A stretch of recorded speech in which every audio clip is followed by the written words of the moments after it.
સુરત શહેરમાં સ્થિત ડીપી માંગુકિયા વિદ્યાલય સંચાલિત કિડ્સ વર્લ્ડ નર્સરી દ્વારા 19મો ભવ્ય સાંસ્કૃતિક સમારોહ ઉત્સાહપૂર્વક આયોજન કરવામાં આવ્યો હતો। આ સાંસ્કૃતિક સમારોહ રેટ્રોથી મેટ્રોની થીમ પર યોજાયો હતો, જેમાં ભૂતકાળની યાદોને આધુનિક રંગ સાથે રજૂ કરવામાં આવી હતી। કાર્યક્રમ દરમિયાન 375થી વધુ બાળકોએ ભાગ લઈ નૃત્ય, સંગીત અને વિવિધ કલાત્મક કૃતિઓ દ્વારા દર્શકોનું મન મોહી લીધું હતું। બાળકોએ રજૂ કરેલી અનોખી અને સર્જનાત્મક કૃતિઓને ઉપસ્થિત મહેમાનો તથા વાલીઓ તરફથી ભારે પ્રશંસા મળી હતી। પુરાની યાદે નઈ ઉડાનના મંત્ર સાથે આયોજિત આ કાર્યક્રમમાં બાળકોએ પોતાની પ્રતિભા અને સર્જનાત્મકતાનો અદ્ભુત પરિચય આપ્યો હતો। ડીપી માંગુકિયા વિદ્યાલય દ્વારા બાળકોના સર્વાંગી વિકાસને મુખ્ય હેતુ બનાવી શિક્ષણ આપવામાં આવે છે।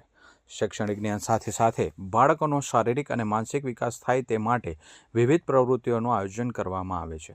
સંસ્થા દ્વારા શિક્ષણ સાથે જીવન ઘડતરનું યોગ્ય સિંચન કરવામાં આવી રહ્યું હોવાનું પણ આ પ્રસંગે જણાવવામાં આવ્યું હતું।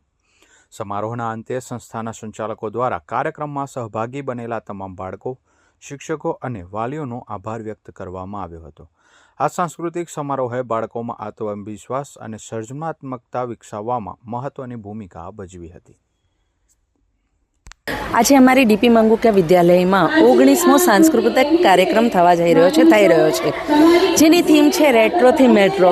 યાની કે આજના જે વિદ્યાર્થીઓ છે જે ભૂલી ગયા છે આપણી પાશ્ચાત્ય સંસ્કૃતિને, આપણા પાશ્ચાત્ય ગીતોને, પણ આ ગીતોની સફર 1980થી લઈને 2000 સુધીની આ સફર છે અને આ સફરમાં ગોવિંદાથી લઈ અને અક્ષય કુમાર સુધીના કલાકારોને આવરી લેવામાં આવ્યા છે। શાળાના આ સ્ટેજ પર આજે 375 વિદ્યાર્થીઓ પાર્ટિસિપેટ કર્યું છે અને આ જે તૈયારી છે એ મહેક 15 દિવસની તૈયારી છે, કારણ કે 15 દિવસ પહેલાં અમારી એફએટરીની એક્ઝામ્સ ચાલતી હતી અને એના પછી તરત અમારો આ એન્યુઅલ કાર્યક્રમ છે। તો ખૂબ સુંદર અને થોડાક સમયમાં જ આ બાળકોની તૈયારી છે।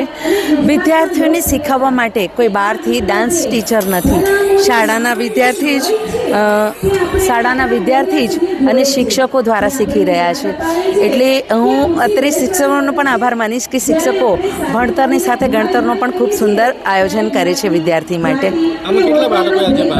375 વિદ્યાર્થીઓએ આજરોજ આ સ્ટેજ પરથી ભાગ લીધો છે।